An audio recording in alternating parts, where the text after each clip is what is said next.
अब ये NEET 15 paper 2 का क्वेश्चन है. In an astronomical telescope in normal adjustment, a straight black line of length L is drawn on inside part of objective lens. The eyepiece forms a real image of this line. The length of this image is I. The magnification of telescope is. तो क्योंकि बात हो रही है normal setting की, यहाँ बोला हुआ है नॉर्मल एडजस्टमेंट, तो नॉर्मल एडजस्टमेंट में एस्ट्रोनॉमिकल टेलीस्कोप की मैग्नीफाइंग पावर यानी मैग्निफिकेशन, एंगुलर मैग्निफिकेशन, ये होता है with minus sign FO by FE. और ये हमसे पूछा हुआ है, पर हमको ना FO बताया ना FE बताया, बल्कि क्या कहा है हमसे, सवाल में कहा हुआ है कि मान लो ये ऑब्जेक्टिव लेंस, सी फोकल लेंथ FO LO, ये लेंस हो गया, और ये आई पीस. हमसे ये कहा है कि ये जो आई पीस है, ये आई पीस LO मतलब ऑब्जेक्टिव पर बनी हुई किसी लाइन जिसकी लेंथ हमको दी हुई है, black line of length L, इसकी इमेज, कैसी इमेज, रियल इमेज, इसके बारे में बात हो रही है. अब ये टेलीस्कोप वेलीस्कोप से कोई मतलब नहीं है, अलग से इसके बारे में बतलाया जा रहा है कि आई पीस क्या करती है, ऑब्जेक्टिव पर ड्रॉ की हुई L लेंथ की लाइन की रियल इमेज फॉर्म करती है जिसकी लेंथ I है.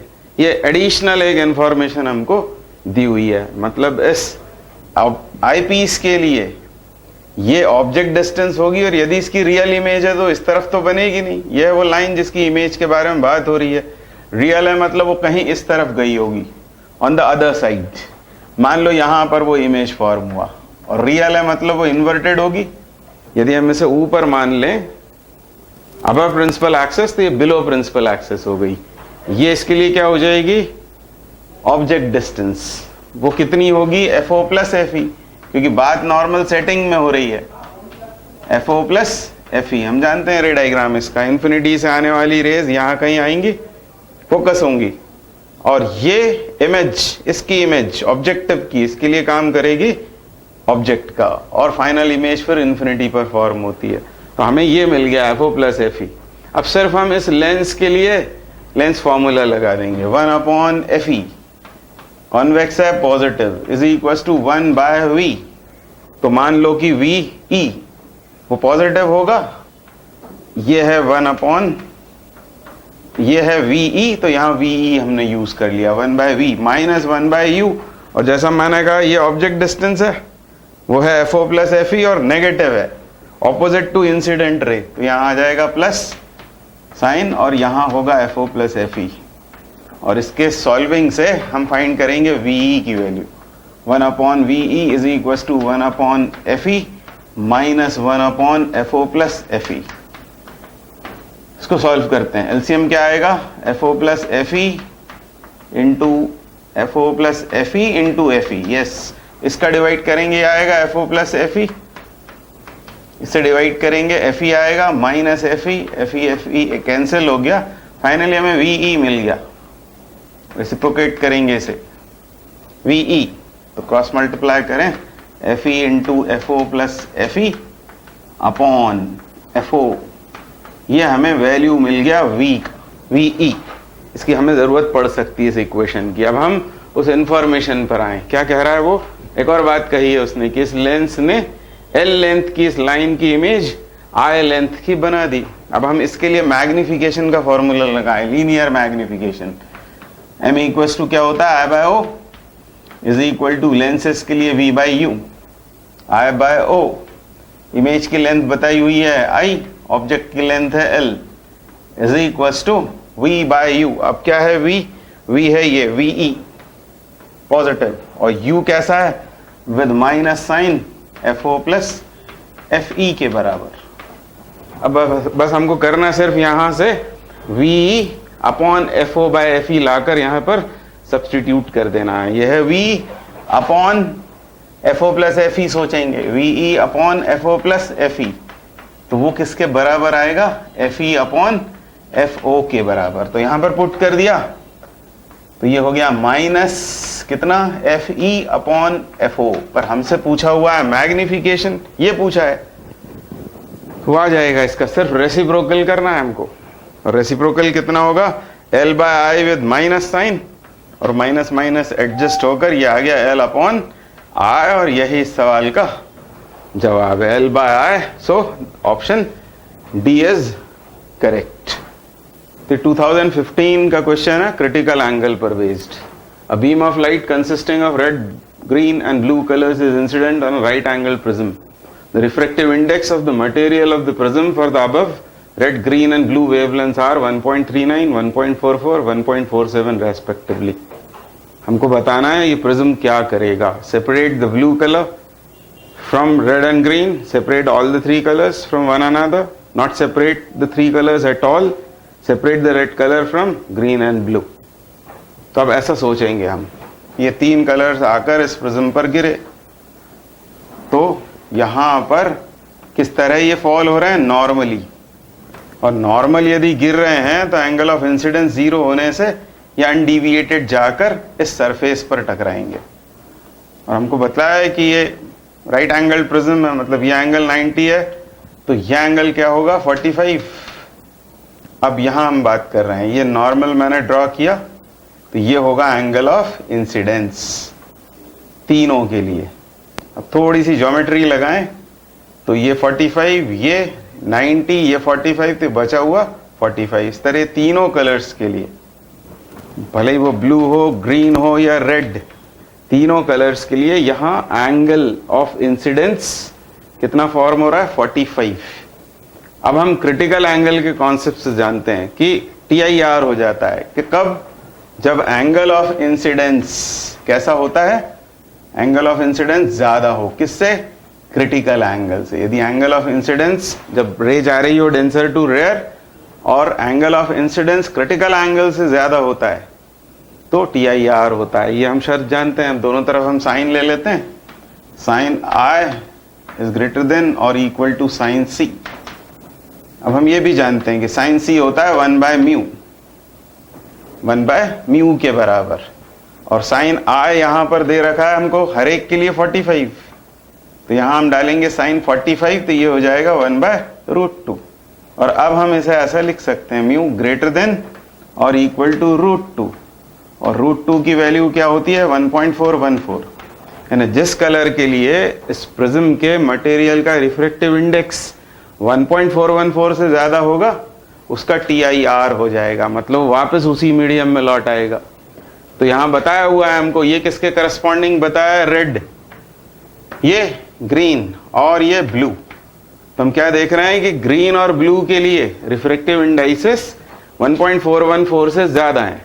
इसका मतलब ये दोनों कलर्स ग्रीन और ब्लू ये दोनों वापस लौट आएंगे और रेड का नॉर्मल रिफ्रैक्शन हो जाएगा। ये रेड, ये ग्रीन और ये ब्लू, यानी रेड कलर ब्लू और ग्रीन से अलग हो जाएगा। यानी इसका आंसर होना चाहिए ये वाला, separate the red colour from green and blue, and so D is correct. अब ये नीट 15 पेपर 1 का क्वेश्चन प्रिज्म का, the refracting angle of a prism is A and refractive index of the material of the prism is cot A/2, the angle of minimum deviation is। हमको पता है कि जब कोई prism angle of minimum deviation की condition में होता है तब उसके मटेरियल का रिफ्रैक्टिव इंडेक्स सराउंडिंग मीडियम के रिलेटिव वो होता है sign delta m plus A/2 upon sine A/2। अब हमको यहाँ क्या क्या पता है, तो उसके मटेरियल का रिफ्रैक्टिव इंडेक्स वो दिया हुआ है कॉट A/2 के बराबर। और क्या मालूम है, और हमको मालूम है एंगल ऑफ प्रिज्म, ये तो A/2 ही रहेगा, और इधर भी ये sign delta m plus A/2 रहेगा। हमको इसमें से डेल्टा m वर्कआउट करना है एक्चुअली, तो इसको क्या लिखेंगे, कॉस्ट, ये कॉट है।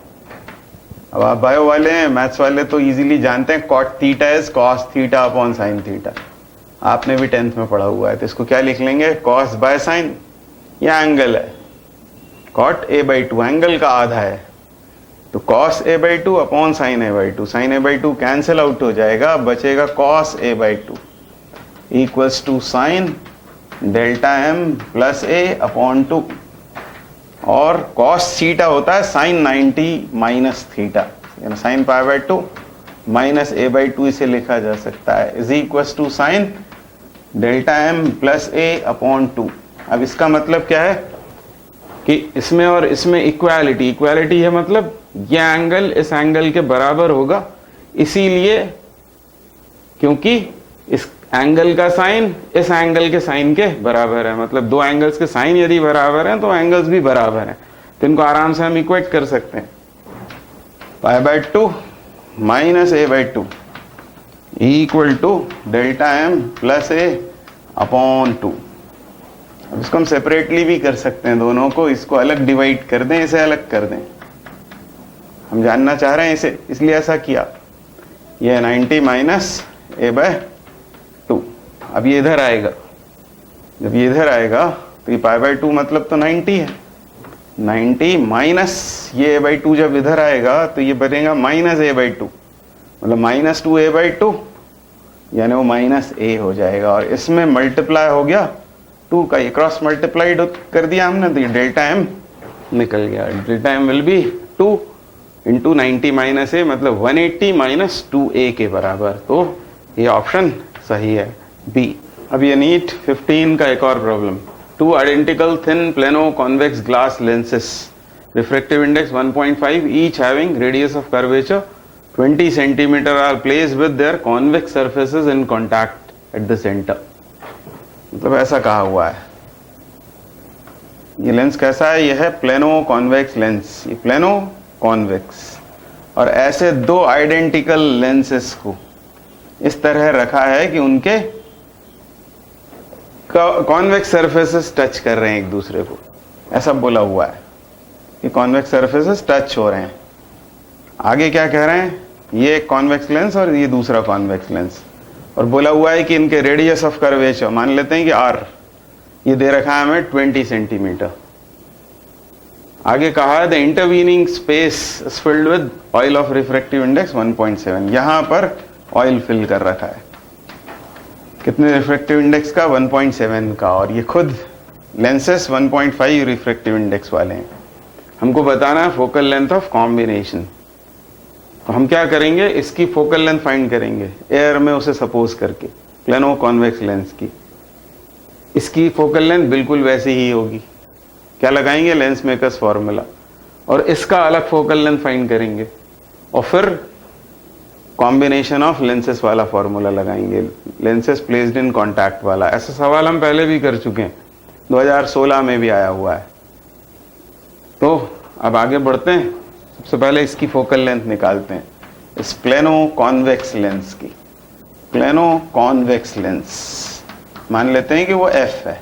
अभी हम अलजेब्रिकली काम करेंगे, फाइनली फिर वैल्यूज पुट कर लेंगे। 1/f इक्वल्स टू म्यू, 1.5 उसका रिफ्रैक्टिव इंडेक्स है -1 यानी हाफ, 1/r1, तो ये है r1 प्लेन सरफेस, तो रेडियस ऑफ कर्वेचर इनफाइनाइट हो जाएगी ये, -1 इसका radius of curvature, incident ray के ऑपोजिट, मतलब हम लेंस को इस तरह सपोज कर रहे हैं, ये इनफाइनाइट, ये r, और r भी कैसा? माइनस, तो प्लस बना देगा इसको, तो ये आ गया 1/2r। इसकी हमें आगे जरूरत पड़ेगी। और इस लेंस की और इस लेंस की फोकल लेंथ इसी तरह मिलेगी, 1/f बराबर 1/2r, क्योंकि वो दोनों आइडेंटिकल हैं। अब इसकी बात कर लेते हैं, ये लेंस कैसा हुआ?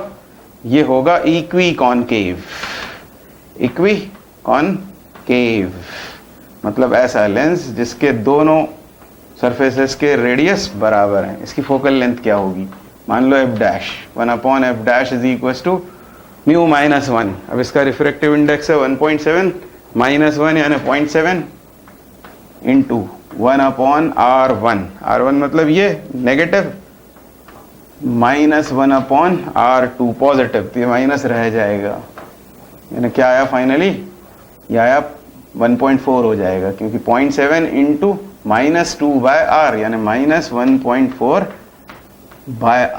ये हो गया इक्वेशन 2, 1/f'। अब कंबाइंड लेंस की फोकल लेंथ या रिजल्टेंट फोकल लेंथ कैसे मिलेगी? तो वो इस तरह मिलेगी, 1/F, इसे 2 बार लिखना पड़ेगा क्योंकि 2 बार अपीयर हुआ है, 1/f, 1/f, तो वो 2 बार लिखेंगे तो 1/r हो गया, और ये इसको माइनस साइन के साथ 1.4/r। अब आगे से सॉल्व करेंगे तो ये हो गया 0.4 माइनस 0.4/r, और r हमें पता था इनिशियली 20 दिया हुआ था, ये 20 सेंटीमीटर, माइनस 0.4/20। इसको सॉल्व करेंगे, डेसिमल हटाए 0 आया, तो ये आया माइनस, ये 0 हटा देता हूं से माइनस 1/50। किसमें आया? ये सेंटीमीटर। तो कैपिटल F क्या हो जाएगा? ये अभी रेसिप्रोकेट करना बाकी है, माइनस 50 सेंटीमीटर, यानी कंबाइंड लेंस की फोकल लेंथ माइनस 50 सेंटीमीटर हो जाएगी, यानी ऑप्शन सी सही है। और माइनस आना क्या बता रहा है कि कॉम्बिनेशन कॉनकेव जैसा बिहेव करेगा, मतलब इसके ऊपर यदि पैरेलल रेज डालेंगे तो इसे डाइवर्ज कर देगा पूरा सिस्टम। हालांकि इसमें 2 कॉन्वेक्स हैं और 1 कॉनकेव है, पर ऑन द होल ये कॉनकेव जैसा बिहेव करेगा। आगे बढ़ेंगे। Now this is the question asked in AIPMT 2014, theoretical question है। If the focal length of objective lens is increased, the magnifying power of microscope telescope के बीच में कंपैरिजन है, उनकी मैग्नीफाइंग पावर्स के बीच। तो याद रखना चाहिए कि जब कुछ नहीं कहा हो तब माइक्रोस्कोप मतलब कंपाउंड माइक्रोस्कोप और टेलीस्कोप मतलब एस्ट्रोनॉमिकल टेलीस्कोप की बात हो रही है, कंपाउंड माइक्रोस्कोप। और दूसरी बात यह है कि अनलेस स्टेटेड, ये बात हो रही है नॉर्मल सेटिंग में, मतलब फाइनल इमेज जब इन्फिनिटी पर फॉर्म होता है तब कंपैरिजन किया जा रहा है मैग्नीफाइंग पावर्स में। कंपाउंड माइक्रोस्कोप की मैग्नीफाइंग पावर नॉर्मल सेटिंग में होती है with minus sign VO/UO into D/FE, ये नॉर्मल सेटिंग वाला फॉर्मूला। अब इसमें थोड़ा सा हम चेंज लाएंगे, वो ये कि हमको पता है इसमें होते हैं 2 लेंसेस, ये ऑब्जेक्टिव और ये आईपीस, और ऑब्जेक्ट कहाँ रखी होती है? ऑब्जेक्टिव के फोकस मतलब FO और ऑप्टिकल सेंटर के बीच में, यहां कहीं ऑब्जेक्ट होती है। अब O से ऑब्जेक्ट डिस्टेंस और FO में कोई ज्यादा फर्क नहीं है, लगभग बराबर हैं वो, यानी हम चाहें तो हम यहां पर UO मतलब इसकी ऑब्जेक्ट डिस्टेंस को FO भी सपोज कर सकते हैं, यानी यहाँ UO की जगह डाला जा सकता है FO। एक काम। दूसरी बात यह कि इन लेंसेस के बीच की ये डिस्टेंस कहलाती है लेंथ ऑफ ट्यूब L। अब इसकी इमेज मान लो यहां पर फॉर्म हुई, तो ये क्या होगा? ये होगा VO और ये होगा UE के बराबर, यानी लेंथ ऑफ ट्यूब वैसे होता है VO प्लस UE के बराबर, पर इसकी फोकल लेंथ बहुत कम होती है और उसकी वजह से, और हमें मालूम है इसे हमें कहाँ लाना पड़ता है? इसके ऑप्टिकल सेंटर और फोकस के बीच में, और वो फोकल लेंथ बहुत कम होने से इस VO को ही हम सपोज कर लेते हैं लेंथ ऑफ ट्यूब, और इसलिए मैग्नीफाइंग का पावर का फॉर्मूला -LD/FOFE भी कहा जाता है। और इसी बेसिस पर हम कहते हैं कि मैग्नीफाइंग पावर लार्ज मिलने के लिए इन दोनों लेंसेस की फोकल लेंथ को कम होना चाहिए, और उसमें भी FO और कम। तो ये आप देख लेंगे एक बार, -LD/FOFE। ये बात हुई कंपाउंड माइक्रोस्कोप की। इसके बाद में हम बात करेंगे अब एस्ट्रोनॉमिकल टेलीस्कोप की। एस्ट्रोनॉमिकल टेलीस्कोप में फिर से हम बात करेंगे वही नॉर्मल सेटिंग में, और नॉर्मल सेटिंग में उसका मैग्नीफाइंग पावर M' कह देता हूं मैं उसे, वो -FO/FE होता है। अब यहां बात क्या किसकी हो रही है? ऑब्जेक्टिव लेंस की। ऑब्जेक्टिव लेंस की फोकल लेंथ को कम कर देने से इस पर क्या फर्क पड़ेगा और इस पर क्या फर्क पड़ेगा, देखते हैं। इसमें क्या होगा यदि हम FO ऑब्जेक्टिव लेंस को इंक्रीज किया है, सॉरी डिक्रीज नहीं इंक्रीज किया है, और FO यदि यहाँ इंक्रीज होगा तो मैग्नीफाइंग पावर कंपाउंड माइक्रोस्कोप की मैग्नीफाइंग पावर कम हो जाएगी, और एस्ट्रोनॉमिकल टेलीस्कोप की मैग्नीफाइंग पावर का क्या होगा? FO को बढ़ा रहे हैं तो ये बढ़ जाएगी, और यही इसका आंसर होना चाहिए, यानी microscope will decrease and telescope will increase, and so D must be the correct answer. अब ये AIPMT 2014 का क्वेश्चन, प्रिज्म से related. The angle of prism is A। मान लो ये प्रिज्म, तो इसका ये एंगल ऑफ प्रिज्म गिवन है हमें कितना? A। One of its refracting surfaces is silvered. Light rays falling at an angle of incidence 2a on the first surface returns back through the same path after suffering reflection at silvered surface. तो मान लो कि ये surface इसकी silvered है, तो बोल क्या रहे हैं कि कोई लाइट रे पहले सरफेस पर आकर गिरती है, पहले फेस पर किस एंगल से, एंगल ऑफ इंसिडेंस 2a से, तब इसका यहां हुआ नॉर्मल रिफ्रैक्शन और ये इससे टकराकर वापस लौटी है। वापस क्यों लौटी होगी ऐसा सोचेंगे तो हमने प्लेन मिरर में पढ़ा है कि जब भी कोई लाइट रे नॉर्मली इंसिडेंट होती है प्लेन मिरर पर तो it goes back on the same path, उसका डिविएशन 180 हो जाता है। इसका मतलब इसके ऊपर ये इस तरह नॉर्मली स्ट्राइक हुई होगी, ये एंगल होगा 90 के बराबर, इसीलिए ये आकर इस तरह टकराई और वापस लौटकर सेम पाथ उसने फॉलो किया। अब यह एंगल क्या है, तो यह है एंगल ऑफ रिफ्रैक्शन R। हमको चाहिए रिफ्रैक्टिव इंडेक्स, तो यह एंगल A, ये 90, तो ये कितना होगा, यहां पर राइट ट्रायंगल फॉर्म हो रहा है तो ये 90 माइनस A हो जाएगा। और ये यदि 90 माइनस A है और यदि ये नॉर्मल है सरफेस पर तो क्लियरली R A के बराबर हो गया। बस काम खत्म, अब स्नेल लॉ लगा देना है और स्नेल लॉ को हमको जनरली इस तरह लगाना चाहिए। इसका रिफ्रैक्टिव इंडेक्स हम मान लेते हैं म्यू, एयर में प्लेस्ड है, तो इस मीडियम में जहां से लाइट रे आ रही है उसका रिफ्रैक्टिव इंडेक्स 1 और इस मीडियम में बनने वाले एंगल का साइन यानी 1 sin 2a is equals to, अंदर जाएंगे इसका रिफ्रैक्टिव इंडेक्स म्यू और अंदर बनने वाले इस एंगल का साइन मतलब साइन a। मतलब मैंने किया क्या है, मैंने ऐसा किया है mu 1 sin theta 1 is equal to mu 2 sin theta 2, ये स्नेल लॉ है। Mu is equal to sine I upon sine R भी लगा सकते हैं, इससे ज्यादा आसान होता है काम करना। अब थोड़ी सी ट्रिग्नोमेट्री हमको चाहिए, क्या है म्यू, इसको हम लिख लेते हैं 2 sin a cos a, एक फॉर्मूला है, इससे घबराने की जरूरत नहीं है। sin 2 theta is 2 sin theta cos theta is equal to mu sin a, ये sin a कैंसिल आउट होता है तो म्यू आ गया 2 cos a के बराबर और यही इसका करेक्ट आंसर है 2 cos a and so B must be the correct answer. अब ये AIPMT 2014 का क्वेश्चन कॉम्बिनेशन ऑफ लेंसेस का है। A plano convex lens fits exactly into a plane concave lens, plano concave lens।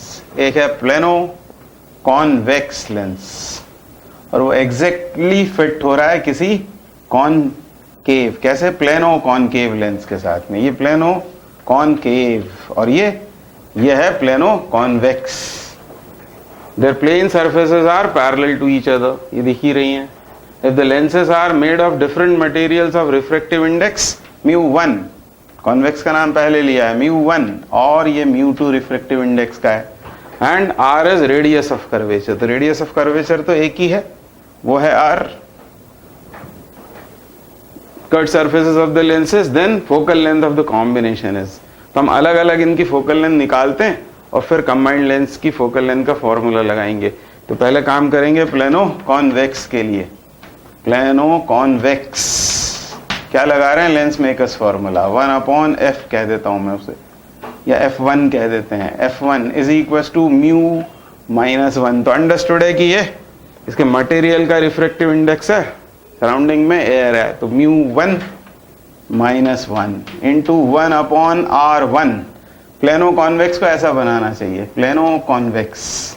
हालांकि कोई फर्क नहीं पड़ता, कोई भी सरफेस आप पहले ले सकते हो, लेंस को फ्लिप करने से उसकी फोकल लेंथ चेंज नहीं होती। हाल फिलहाल मैंने मान लिया कि ये है r1, ये है r2, तो r1 प्लेन है, वो इनफाइनाइट हो जाएगा उसका radius of curvature, -1/-r, incident ray के ऑपोजिट तो प्लस हो जाएगा। और इस तरह हमको मिला 1/f1 equals to μ1 -1 into 1/r, मतलब बाय r कर देता हूं इसको, ये इक्वेशन 1 हो गया। Similarly will work for concave, plano concave lens 1/f2 μ2 -1 a plano concave, ऐसा बना लिया। ये r1, ये r2, तो r1 will be infinite 1/∞, r2 would be positive, तो ये यहाँ माइनस रह जाएगा, यानी 1/f2 comes out mu two minus 1 upon R with minus sign. This is equation 2। अब कंबाइंड लेंस की फोकल लेंथ क्या होगी? तो 1 by capital F, 1 by capital F will be 1 by f1 plus 1 by f2, यानी क्या होगा? Mu 1 minus 1 upon R, और plus sign था वैसे फॉर्मूले में तो ये माइनस रहेगा, minus mu 2 minus 1 upon R, R LCM, ऊपर क्या बचता है? Mu 1 minus mu 1 minus 1 minus mu 2 plus 1, ये 1 cancel out, mu 1 minus mu 2 by are. अब रेसिप्रोकेट कर देना है बस, क्योंकि हमें तो एफ चाहिए, तो होगा R over mu 1 minus mu 2, and this is the answer. तो इसमें से ऑप्शन सी सही दिखलाई पड़ रहा है, C is the correct option. Now will switch to another question asked in AIPMT 2013. For a normal eye, the cornea of eye provides a converging power of 40 diopter and the least converging power of eye lens behind the cornea is 20 D. Using this information, the distance between the retina and the cornea eye lens can be estimated to be. अब physics के point of view से human आई मतलब सिर्फ दो बातें, एक यहाँ convex lens और एक यहाँ रेटिना, फिजिक्स के पॉइंट ऑफ व्यू से। अब हमको पता है कि सबसे पहले कौन होता है? कॉर्निया, उसके बाद यहाँ पर एक लिक्विड होता है जिसको क्या कहते हैं? एक्वस ह्यूमर, फिर एक क्रिस्टलाइन, आई मीन ओहो इतना बढ़िया। हाँ हरीश, किसको किसको फोन? हाँ ऑन कर लिया, ऑन कर लिया। अब तुम चाय पिला दो भाई। हाँ ना यार भाई, चलो।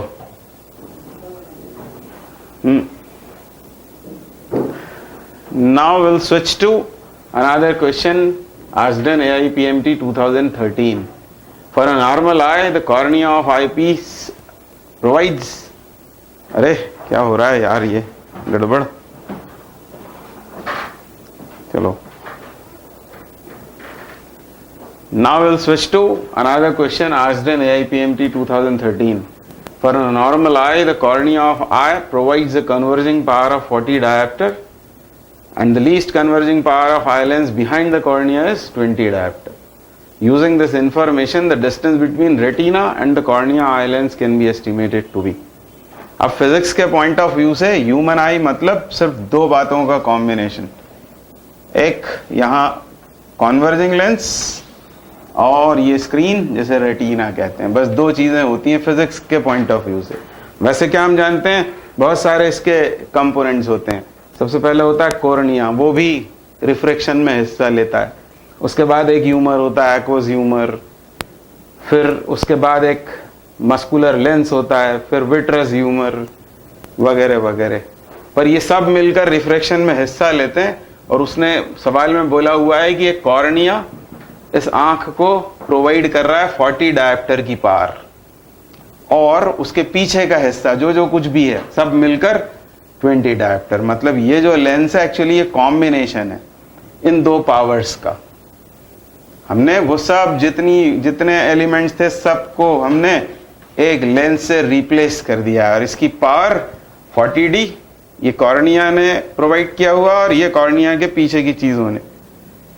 तो कितनी इसको पावर मिली है? 60 डायोप्टर। अब ये करता क्या है? करता ये है कि इधर से आने वाली पैरेलल रेस को यहाँ फोकस करता है, ये इसका काम है। यानी हमको इसकी पावर मिल गई है, इसकी फोकल लेंथ मिल जाए तो वही तो डिस्टेंस होगी इस लेंस से रेटिना तक की, वही हमको एस्टिमेट करनी है। कॉर्निया आई लेंस क्या बोला हुआ है? The distance between the retina and the cornea eye lens, मतलब लगभग कॉर्निया, क्योंकि बहुत छोटी सी जगह होती है। तो बस हमको करना क्या पड़ेगा? पावर इज इक्वल टू लगा देंगे हम पावर एंड डायोप्टर, याद रखना चाहिए। पावर एंड डायोप्टर होता है 100 upon focal length in centimetre, मतलब फोकल लेंथ सेंटीमीटर में हो तो पावर एंड डायोप्टर चाहिए तो 100 upon focal length in centimetre करेंगे। मीटर में है तो कोई बात नहीं, 1 अपॉन एफ कर देंगे तो डायोप्टर में पावर आएगी। अब यहां पर हमें नेट पावर कितनी मिली है? 60 dioptre. Is equal to 100 by f centimetre, तो एफ सेंटीमीटर आ गया, विल बी 100 बाय 60 यानी 5/3 क्या सेंटीमीटर, 5/3 सेंटीमीटर। 5/3 का मतलब ये होना चाहिए 1.67 centimetre. This is the correct answer. अब करेंगे AIPMT 12 का ये question. When a biconvex lens of glass having refractive index 1.47 is dipped in a liquid, it acts as a plain sheet of glass. This implies that the liquid must have refractive index. अब इसको कैसे करेंगे? Lens makers formula से। किसी lens की focal length बराबर होती है m/μl, मतलब लेंस के मटेरियल का refractive index with respect to the surrounding medium -1 into 1/r1 -1/r2। और इसे हम क्या लिख सकते हैं? तो इसे हम लिख सकते हैं μl/μm, मतलब लेंस का absolute refractive index upon medium का absolute, -1 into 1/r1 -1/r2 is equal to 1/f। अब हमसे क्या कहा है? हमसे कहा है कि किसी लेंस जिसका रिफ्रैक्टिव इंडेक्स 1.47 है उसे किसी लिक्विड में इमर्स करने से वो प्लेन शीट बन गई। प्लेन शीट बन गई मतलब उसकी पावर 0 हो गई, मतलब वो कन्वर्ज या डाइवर्ज नहीं कर रही है रेस को। पावर 0 होना या फोकल लेंथ इनफाइनाइट होना एक ही बात है, यानी ऐसा हो गया उसको डिप करने से। अब यदि ऐसा हो गया तो R1 R2 तो बदले नहीं होंगे, इसको इधर ले जाएं तो ये पूरी चीज 0 होकर μl/μm -1 इक्वल्स टू क्या हो गया? 0। तो μl/μm equals to 1, therefore μl equals to हो गया μm। यानी ये तभी पॉसिबल है, ये तभी हुआ होगा जब उस लेंस को ऐसे किसी लिक्विड में डुबो दिया गया होगा जिसका एब्सोल्यूट रिफ्रैक्टिव इंडेक्स उसके मटेरियल यानी ग्लास के रिफ्रैक्टिव इंडेक्स के बराबर है 1.47। मतलब वो लेंस उसका मटेरियल 1.47 और जिसमें से डुबोया गया होगा उसका भी रिफ्रैक्टिव इंडेक्स 1.47 हो गया होगा। तो अब आंसर देख सकते हैं, equal to that of glass होगा। Option A is correct. आज डन AIPMT 2012।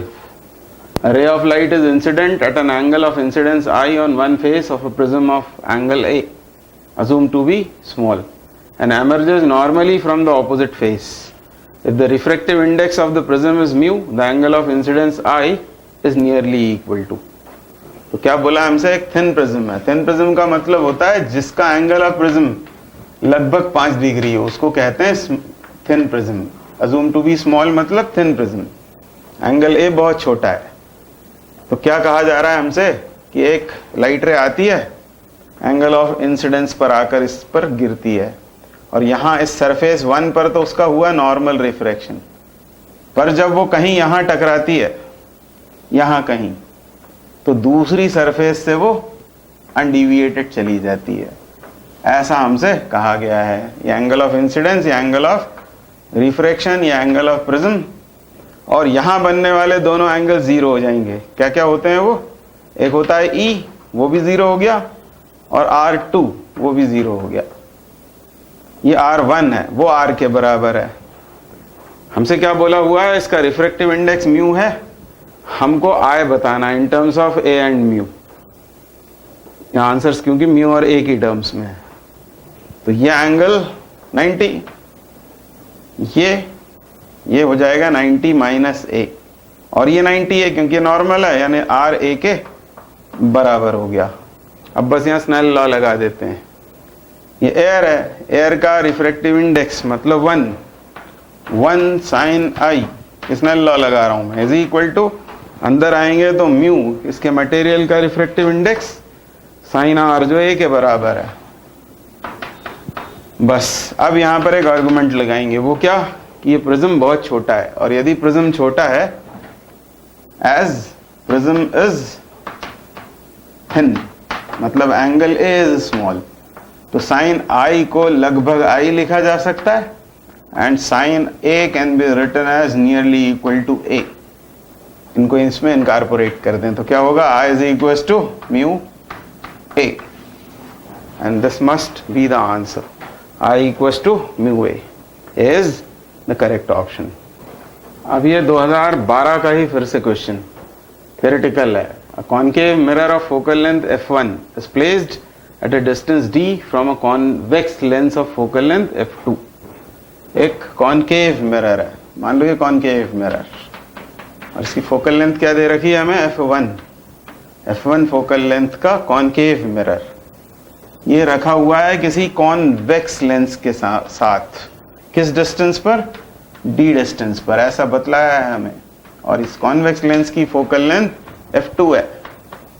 अब आगे क्या कह रहे हैं, beam of light coming from infinity and falling on the convex lens concave mirror combination returns to infinity, distance d must be equal to. यहाँ से पैरेलल बीम आता है और रिफ्लेक्शन के बाद फिर से रिफ्रैक्शन होते हुए वापस इंफिनिटी पे चला जाता है, ऐसा बोला है. अब ये कब पॉसिबल है, मान लो यहाँ से रेज आती हैं इंफिनिटी से, क्या होगा, ये ने अपने फोकस पर कन्वर्ज कर देगा. ये लेंथ कितनी है, ये होगी f2 के बराबर, इसकी फोकल लेंथ. अब यहां से जो रेज जाएंगी वो यहां रिफ्लेक्ट होंगी, और रिफ्लेक्ट होकर वापस यदि इसी पॉइंट पर आ जाएं, उसके लिए क्या होना चाहिए, ये कॉनकेव मिरर है, इसे इस कॉनकेव मिरर का 2f होना चाहिए. मतलब ये डिस्टेंस होनी चाहिए 2f1 के बराबर. अब ये रेस जाएंगी क्योंकि ये सेंटर ऑफ कर्वेचर यदि है, मैंने 2f बोल दिया था गलती से, मिरर के लिए उसे कहते हैं सेंटर ऑफ कर्वेचर. तो सेंटर ऑफ कर्वेचर की डायरेक्शन से जाएंगी, नॉर्मली स्ट्राइक होंगी, वापस आ जाएंगी, और यहां से फिर आगे बढ़ेंगी. तो आप कहां से चल रही हैं, फोकस से, तो पैरेलल हो जाएंगी. तो हमें डिस्टेंस मिल गई f2 प्लस 2f1 के बराबर, 2f1 प्लस f2. तो आंसर सी करेक्ट हो गया. अब ये AIPMT 12 का ही question. The magnifying power of a telescope is 9. मतलब ये एस्ट्रोनॉमिकल टेलीस्कोप की बात हो रही है.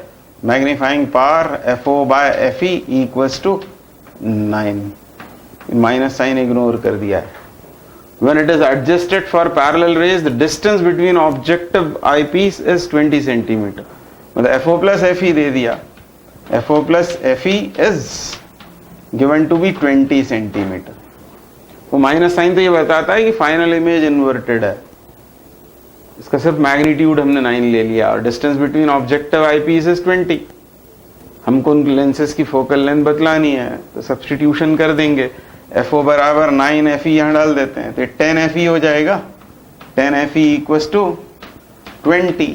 तो FE comes out 2 centimetre, and eyepiece है 2 सेंटीमीटर का. वापस इसको यहाँ पुट कर दें तो FO आ जाएगा. FO will be 18 centimetre. मतलब answers are 2 centimetre and 18 centimetre. पर हमसे पहले नाम किसका लिया है, ऑब्जेक्टिव का, फिर नाम लिया है आईपीस का. तो पहले आंसर बोलेंगे 18, फिर 2, 18 और 2. तो आंसर सी करेक्ट है. अब ये करने जा रहे हैं 2011 का question. A biconvex lens has a radius of curvature of magnitude 20 centimeter. Which one of the following options describe best the image formed of an object of height 2 centimeter placed 30 centimeter from the lens? सबसे पहले हम इससे निपट लेते हैं. By convex lens, उसका radius of curvature 20 centimetre बोला हुआ है. इसके हम फोकल लेंथ निकाल लेते हैं. रेडियस ऑफ कर्वेचर गिवन है, बाय कॉन्वेक्स है. अब अज्यूम करना पड़ेगा कि ग्लास का बना हुआ है, एयर में प्लेस्ड है, और लेंस मेकर्स फॉर्मूला से इसकी फोकल लेंथ. तो यहाँ क्या आता है, a म्यू जी, तो वो होगा 1.5 माइनस 1 इंटू 1/R1. R1 कैसा, पॉजिटिव, R2 नेगेटिव, पर यहाँ माइनस आता है, -20 डालेंगे तो ये प्लस हो जाएगा. ये कितना आएगा, 1.5 में से 1 गया तो आधा, इंटू 2/20. ये 2 कैंसिल आउट होकर इसकी फोकल लेंथ हो गई 20 सेंटीमीटर. अब फोकल लेंथ यदि इसकी 20 सेंटीमीटर है, और ये होगा उसका 2f 40, इधर भी ये 20, ये 40. ये सेकेंड फोकस, ये फर्स्ट फोकस. ऑब्जेक्ट कहाँ रखा है, 30 सेंटीमीटर यहाँ रखा हुआ है. मतलब कहाँ पर है, बिटवीन f एंड 2f. तो थियरी के नॉलेज से भी आप जानते हैं, फिर TF 2f के बीच में यदि ऑब्जेक्ट रखी होती है तो इमेज फॉर्म होती है बियॉन्ड 2f. और कैसी होती है? Enlarged, real enlarged inverted. तो real inverted, real inverted height क्या 1 सेंटीमीटर होगी उसकी ऑब्जेक्ट की हाइट कितनी है? 2 सेंटीमीटर। तो डिमिनिश्ड हो जाएगा। एनलार्ज मतलब ये, तो आगे सॉल्व करने की जरूरत नहीं है, यही इसका आंसर है। वर्चुअल अपराइट ये हो नहीं सकती, वर्चुअल अपराइट हो नहीं सकती। वो कब होती? यदि ऑब्जेक्ट रखी होती between optical centre and focus, और तब भी वो एनलार्ज्ड होती। तो ये ऑप्शंस तो कभी भी नहीं हो सकते। इन दोनों में से एक पॉसिबल था और सिर्फ थ्योरी लगाकर हमने इसको आंसर कर दिया। इस तरह समय बचाया जा सकता है। आगे बढ़ते हैं।